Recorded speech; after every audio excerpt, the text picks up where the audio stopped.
Joe Biden has some thoughts. 38.6 million people have lost their jobs due to this lockdown. Some of the lockdowners attacked a church. Did Michigan's Attorney General just ban Donald Trump from the state? Numbers are in from Georgia, and there's good news. The Open Skies Arms Control Treaty is in jeopardy, and the University of California system gets rid of the ACT and the SAT. That and more coming up.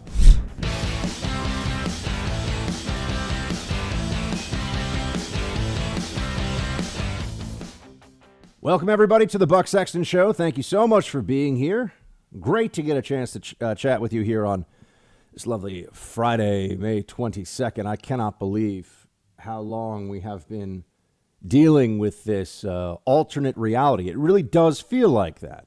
It is an alternate reality. You would never have been able to convince someone 6 months ago that we would all be in the midst of a national lockdown because of a respiratory infection. And certainly, if you had told anybody that the Trump administration would be facing a re-election battle with the state-mandated loss of almost 40 million jobs, they would have thought you were crazy, but here we are.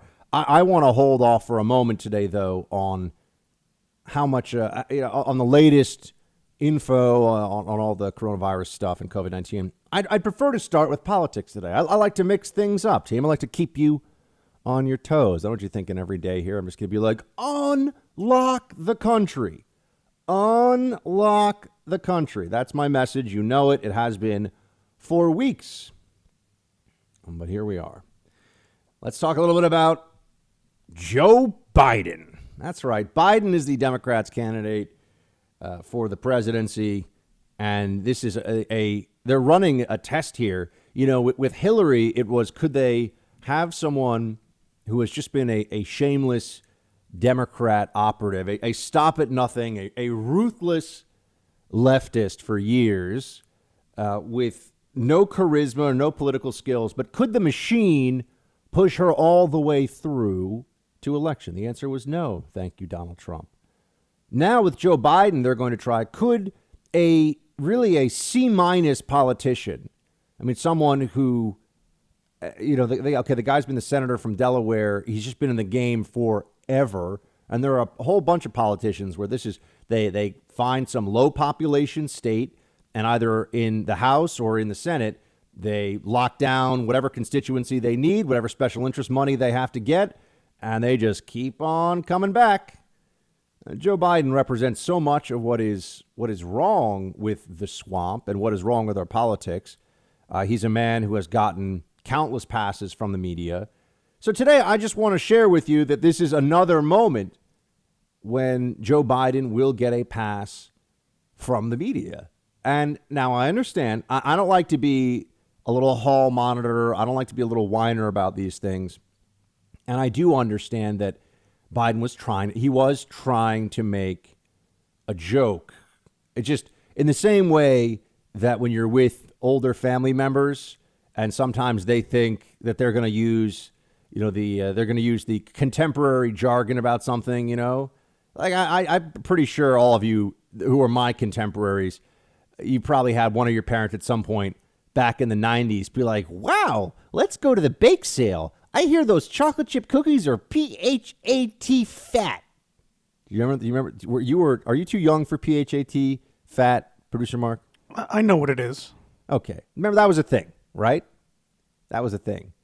Or running around, saying, oh man, I just got this new pair of rubber gloves for washing the dishes at home. And oh, gee, gosh, golly, guys, like your mom saying this to you, these gloves are dope. And you say, ooh, okay. I don't know about that, Mom. I don't know if that's really the way. This has happened to all of us, right? You have parents or you have older relatives who, and of course, that's actually, my examples are kind of funny. The example, though, that I'm about to give you is a guy who hasn't had to worry about the guardrails of normal politics because he has been protected. It's an amazing thing. All you have to do is have Barack Obama pick you as his vice president, and forever the Democratic Party will be invested in perpetuating a false legacy about how you're, in the case of Biden, a really talented and really brilliant guy and really understands leadership and all the just everything, right? Because you're attached to Obama's presidency, therefore you must be protected. We know this already. So today I got to share this with you because it's all over the news. Everyone's talking about it all day today. There was a show, The Breakfast Club, and there's a host, Charlemagne the God, and he's a very well-known radio host, and he was having an interview with Biden, and here is what he said. Mark, just play the clip. Listen, you got to come see us when you come to New York, VP Biden. I will. It's a long way until November. We got more questions. You got more questions, but I tell you, if you have a problem figuring out whether you're for me or Trump, then you ain't black. Yep.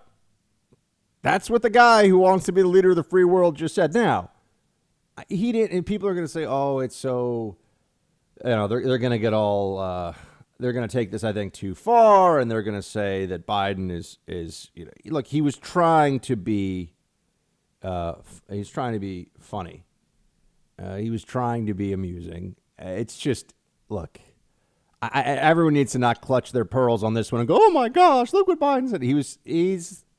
That's who he is, man. This guy says stuff like this. We could play a whole bunch of Biden gaffes for you, and you just say, oh my. And yes, the double standard about how if a Republican said this, their career would be over and all this stuff. But here we are. Joe Biden wanted to wax philosophical on the electoral habits of the African-American community and did so in a way that I think people are going to have some questions about. Producer Mark, am I talking about this with all due delicacy? Yes, I believe so. Okay. So I've already seen some friends of mine in conservative media weighing in on this one. I know Lawrence Jones, who is black and is a conservative, has had some thoughts about this on Twitter. There are many other friends of mine who are saying, it's just, look, it's creating a media feeding frenzy, and they're going to forget this in a couple of days. It's just going to go into that big list of things that Joe Biden has said that are really either dumb or inappropriate. Or remember, this is the guy who's, there I was at the pool and there were kids. And I said, kids, look at my hair on my legs. It's blonde from the sun, man. And then I took out a rusty razor blade because I had to have a fight with Corn Pop. I said, hey, man, you got that thing, I think, that I said about the thing? And I was like, Corn Pop, we cool? And then that was the end, and then there was no fight. And this is the story. This is the story this guy tells in public at events. And you're like, what? Biden? What? It is just. It's amazing, to be a Democrat. I just got to say this. It would be so, especially if you're in the media. Oh, it'd be so nice to just go around and be really a hack, be a fraud, be a hypocrite. You don't need any real talent. You just need to toe the party line, do what you're told to do. And, if you mess up, they'll protect you. It sounds amazing to me. It's like walking around with a cloak of invincibility. All you have to do is be a Democrat. And in politics today, there's nothing. You get fired from your job. Somebody else will hire you right away. Always need more activists posing as journalists. If you're a Republican, somehow we have a culture in this country where you make a minor mistake, or even it doesn't even have to be a mistake, and they'll ruin you. They'll ruin you. So, oh yeah, Joe Biden, everybody. You heard what he had to say. That's the guy the Democrats want to put forward as being the best. Oh, play 18 too. Let me ask you about. I'm having trouble hearing you. Can they turn up the volume a little bit for me? Because I'm having trouble hearing you. I do apologize. I apologize, Mr. Vice President. We will try to get the volume turned up. He's just kind of like, who? What? What's going on? Make me president. I need a nap. Democrat nominee, folks. Joe Biden. deeply unimpressive, blundering, imbecile Joe Biden.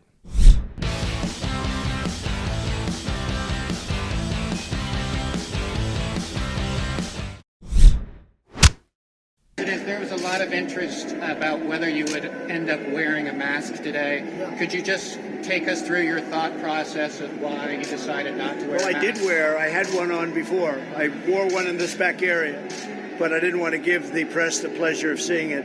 But no, where I had it in the back area, I did put a mask on. Did you have the goggles on too as well, sir? I did. I had goggles and a mask right back there. Well, why would you not be And here's another one. Why would you not be wearing it? Because in this area, why would you not be take wearing it here, sir? Not necessary here. Well, everybody's been tested, and I've been tested. In fact, I was tested this morning, so it's not necessary. But the executives are wearing them. Well, that's their choice. I was given a choice, and I had one on in an area where they preferred it, so I put it on, and it was very nice. It looked very nice, but they said not necessary here. Yeah, please. What about the example that it would set for other Well, Americans? I think it sets an example. I think it sets an example both ways, and as they say, I did have it on. Almost 40 million people have lost their jobs because of a lockdown policy that is the wrong policy, and that the president at the federal level was pushed into by overwhelming pressure from the medical establishment, the Democratic Party, the media. And now we've seen states just keep dragging this out and don't want to get back to anything even approaching normal because of there's a number of reasons. I can't give you just one. There's the fear, there's the control, and there's politics. All of these things together result in the continuation of the lockdowns. But here you have the president. He's at a Ford plant in Michigan. I've seen the photos. He was wearing a mask in some areas. But he's the president of the United States, and he's not wearing a mask all the time. He has access to COVID-19 tests every single day. I took one before I saw him earlier this week. Are we believing in science here or not? If the president had a negative COVID-19 test in the morning, as he just said, the chances of him infecting anyone, being any kind of risk to anyone, are almost zero. Almost zero. And, the president could also have some germ of influenza or something else that he could cough on somebody or he could be near somebody. I mean, you never know if somebody has any number of viruses or bacterial infections. Are we going to just require everyone to wear masks forever? This is nuts. And also the media is focused on this, just like kind of just needling him, just going after him all the time. For what? Oh, it's not just these reporters, though. It's the Attorney General of Michigan, big lib, obviously, Dan Nessel. This is what the Attorney General of Michigan. Michigan's a state that's done horribly in containing the COVID outbreak and protecting its people. Michigan is a cautionary tale. But here's what Dan Nessel has to say. Play 9. Is the president no longer welcome in Michigan? Well, I will say, speaking on behalf of my department and my office, that's right. That's exactly right. I mean, today's events were extremely disappointing and yet totally predictable. And I will say that, understanding, of course, that his own doctor, Dr. Fauci, his own medical expert, recommends the wearing of masks in public enclosed spaces. The CDC makes that recommendation. In Michigan, of course, now that is the law. And in fact, a court just upheld the governor's orders just hours ago. And even in Ford, it is their own policy. So the president is like a petulant child who refuses to follow the rules.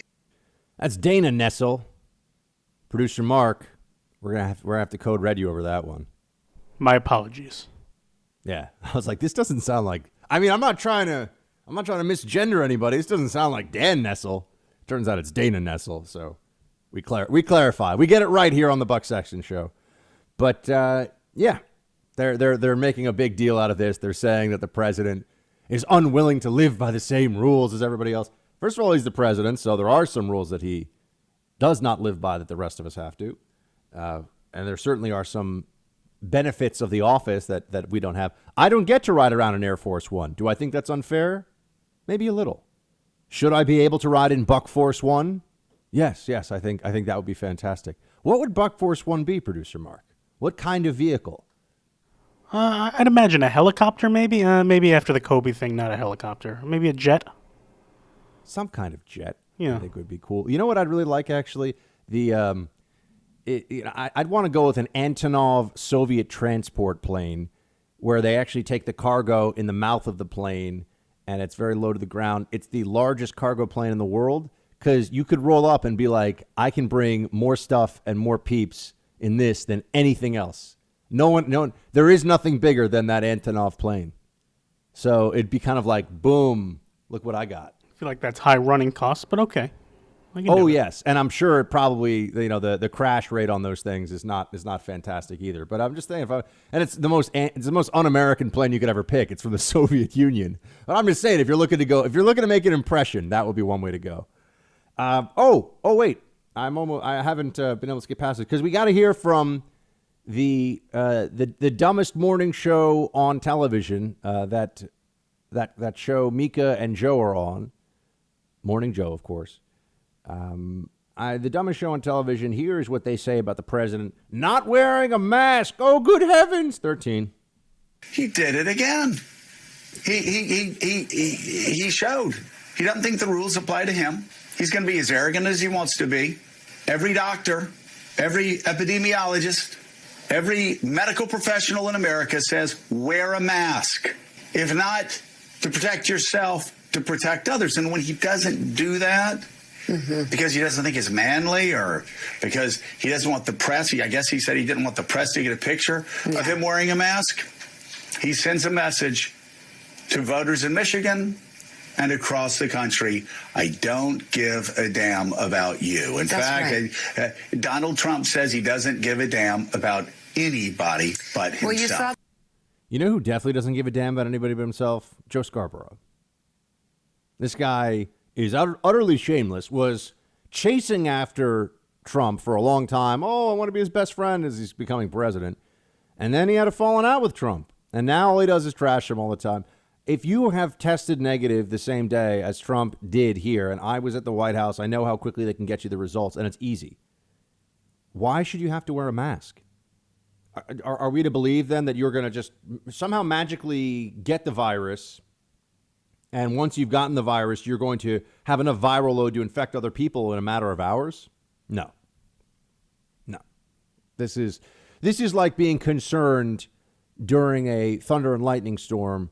Indoors, you may get struck by lightning through the window. I mean, it's possible, I guess, but no normal person worries about it. But the science and the probability, nothing matters when it comes to mask wearing other than do as you're told, peasant. The people in charge get to make these choices for you, like Joe Scarborough.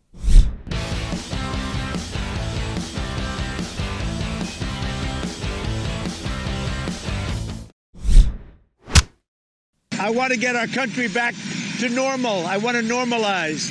One of the other things I want to do is get the churches open. The churches are not being treated with respect by a lot of the Democrat governors. I want to get our churches open, and we're going to take a very strong position on that very soon. A lot of Democrat governors think that church is the opposite of an essential activity, that it should be much easier for you, that the law should make it much more straightforward. If you want to be indoors at a Walmart and in a long line of people and touching things other people have touched, that's fine. But if you want to go to church, even if you're engaging in separation by a pew or two, social distancing inside the church, limitations on the size of the congregation, not a priority. Not a priority. So haircuts, a priority. I will tell you, the Snow Princess gave me a haircut. My haircut's great. Producer Mark hasn't seen it yet, but it's fantastic. I'm telling you, Producer Mark, it was like she shaved a yak. You just basically call her Edward Scissorhands. Well, she did a great job, you know. She's like, come here, you woolly mammoth, and then she was just like lopping off with a machete. It was great. So haircuts you can start to do again. And I understand people need it. People need haircuts. I'm also going to say it, and this might be the most controversial thing I say on the show all week, maybe even all month. I think, ladies, this is just my opinion. This is just my opinion. The wind up here. Producer Mark is cringing already. I think almost all of you look better with your natural hair color. I'm just going to say it. Because I see all these people now walking around who are blondes, but really their hair is like my color, which is kind of a light brown. And you're starting to see more because they haven't been able to get a color. Look, this is what I'm seeing here in New York. And I think people look better with their natural hair. This is a personal preference thing. I'm just putting it out there.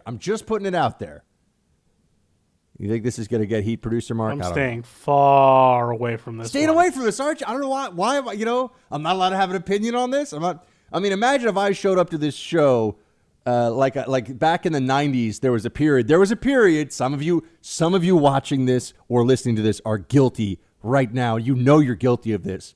Frosted tips. Puka shell necklace. That was a thing. Yeah, because of NSYNC. Why do you think NSYNC was doing it? Because it was a style. Yeah, I'm saying right. They made the style. You think? No, I think they followed the style. The boy bands, Backstreet Boys and NSYNC both started the frosted tips thing, and that's why everyone did it. I will tell you right now, never frosted the tips. The Buckster, I kept it real, never frosted the tips. I know, I don't know why this is. Whenever I've said this to any of the lady friends in my life, I say, I think your natural hair color. Oh, do you know how much I've paid to dye my hair? I'm like, okay, I'm sorry, my bad. I step off this. And yet I apologize. You still make this mistake and say it on nationally syndicated radio. I'm just putting it out. I'm not saying everybody. Look, to each his own. Who cares what I think about anything? Everyone's style is their own situation. I'm just saying I don't think it's so bad that you're seeing a lot more brunettes walking around. Look, Ron Swanson says, and I quote, I like pretty brunettes and red meat, and that's the way the guy approaches life. Some people are pro brunette, and that's okay. That's okay. Other people, they like their. I don't know how I got down this rabbit hole. I just know I'm gonna get in trouble for this one. So all right, whatever. For you ladies, this is like, Buck Sexton saying that. Yeah. Talk about actual news. Okay, so back to it now. It's Friday, everybody. We're letting it rip a little bit before we go off for the weekend. The Democrat governors are obviously, and it's not just Democrat governors. We're gonna be fair. It's not just Democrat governors. There's some other states too where they're pretty slow about this. But at a time when we have so much in the way of mental health concerns as a society, when we're under a lot of stress and duress, when we have so many reasons to be concerned, not just about the future, but about our day-to-day, we don't have I had to put on a suit to go see the president, and let me tell you, it was a bit like trying to stuff a Polish sausage into like one of those tiny breakfast sausages. It was not good. Because we're all stuck at home. We can't work out. We're eating too. I've cut ice cream out of my nightly routine, so that'll hopefully help a little bit. But our physical health is in jeopardy. Our mental health is in jeopardy. And man, do we need a spiritual connection. And I'm sorry, but watching a church service on my laptop, I did this on Easter, I appreciate that it's an option. And for those of you that do it, if that is sufficient for you, fantastic. But for me, it feels like, I don't know, it doesn't get it done. It doesn't get it done. So people want the ability to go back into church. Now, I also think now the weather's warm, outdoor church should be much more common, and that churches that have a yard area or have some grass where people can gather nearby, that because your risk, remember, the science actually tells us your risk of getting this outdoors in really any context without masks, your risk of getting this outdoors is de minimis. It is very, very small.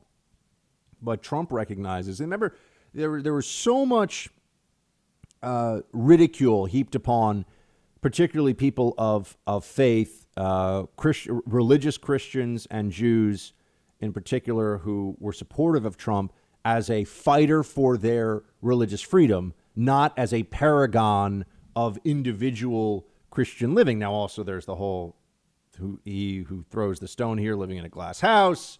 don't look at the, gosh, I'm pulling a Biden here. I was about to be like, don't have the plank in your eye with the splinter in the other guy's eye. There's all these ways of saying you don't judge other people's spirituality and their religiosity. This is not for you to do. But Trump's a guy who's lived, he's like St. Augustine before he gave up all the fun stuff. We could say that. He was, at least in his day, I'm just saying, the guy he was having a good time.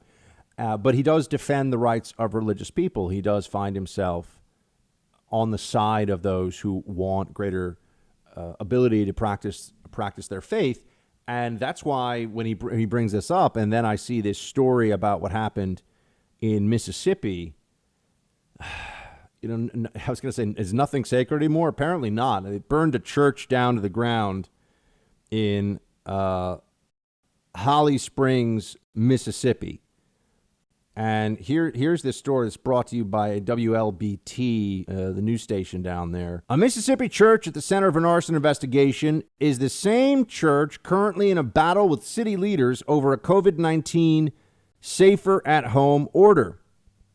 First Pentecostal church in Holly Springs was destroyed by what investigators believe is an arsonist. Investigators found graffiti on pavement in the church parking lot that reads, "Bet you stay home now, you hypocrites." Hypocrites spelled HYPOKRITS.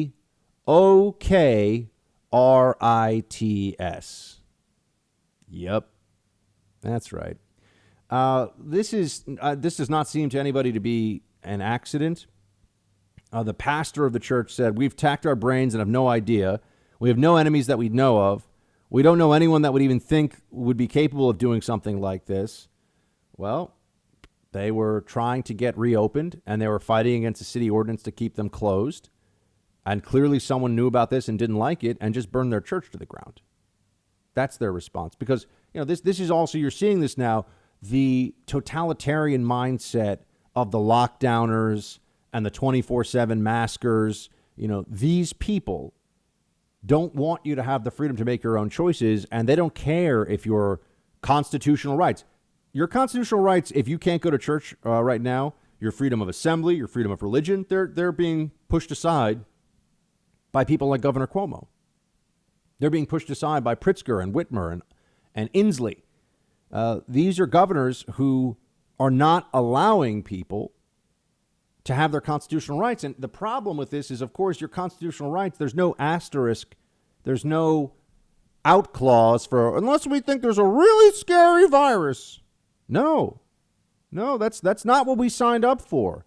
The government is overreaching and the government is erring here. It does not have the authority to do the things that it is doing.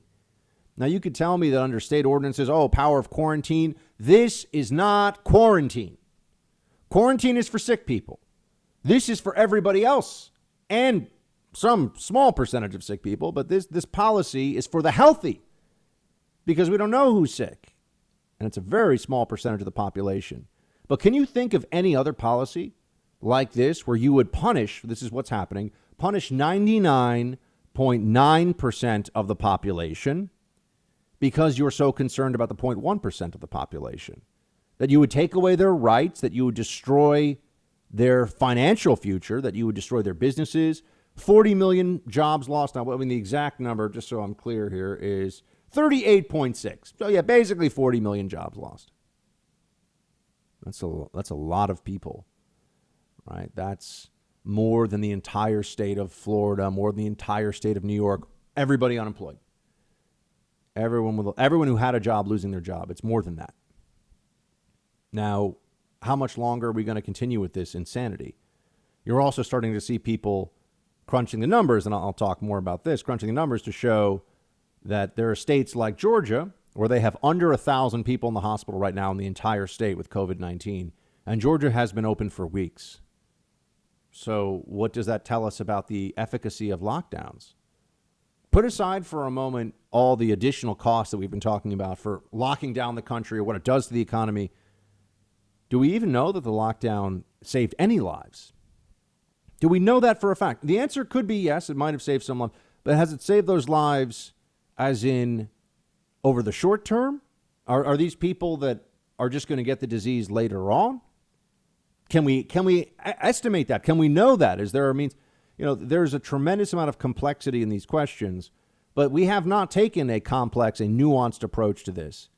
As a country, we've gone with lock it down, lock it all down. And if you try to pull the iron grip of government off your throat after 2 months of this insanity, you're a science denier who doesn't care about old people dying. That's still the party line here from the lockdowners, even though the data does not support what they are doing. If lockdowns work so well, why is Georgia continuing to decline in fatalities and cases? They're out of lockdown. Someone explain this. There seems to be no explanation. And if you think that an army of 300,000 tracers across the country calling people and saying, hey, tell me everyone you've seen, and I'm going to call those people, and then I'm going to tell them that they should stay home. We're sure it's not going to become you have to stay home? How certain are you that we're not going to transition from a suggestion to a mandate about these individual quarantines that would come from the test and trace programs being set up in states across the country? When does the voluntary become obligatory on these issues? Remember, it was don't wear a mask at all. Then it was don't take masks away from frontline responders because we don't have enough PPE. Now it's wear a mask or else. Wear a mask or else we might burn your church down. At least that's what's happened in Mississippi. Wear a mask or else.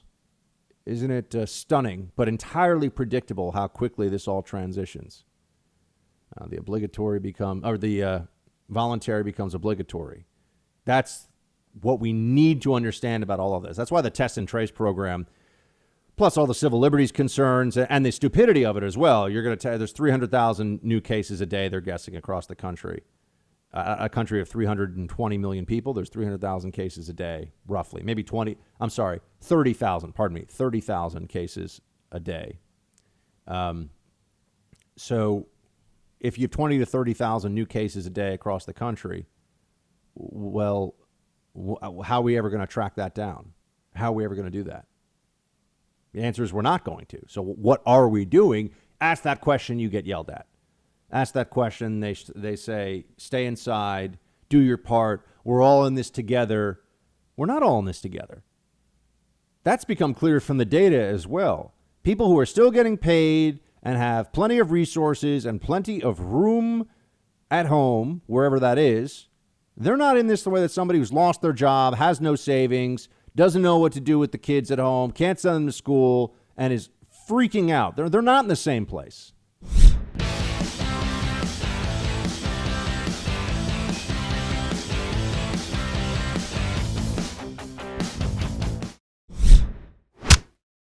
We did the right thing, but now it's time to open it up. A never-ending lockdown would invite a public health calamity.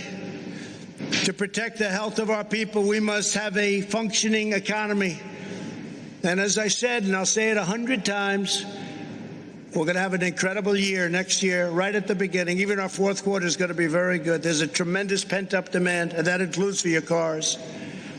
Americans who need and want to return to work should not be vilified. They should be supported. Unlike many politicians and journalists, for those who earn a living with their own two hands, working remotely is just not an option. You don't have the option of doing that. Our plan emphasizes safety and protection for returning employees.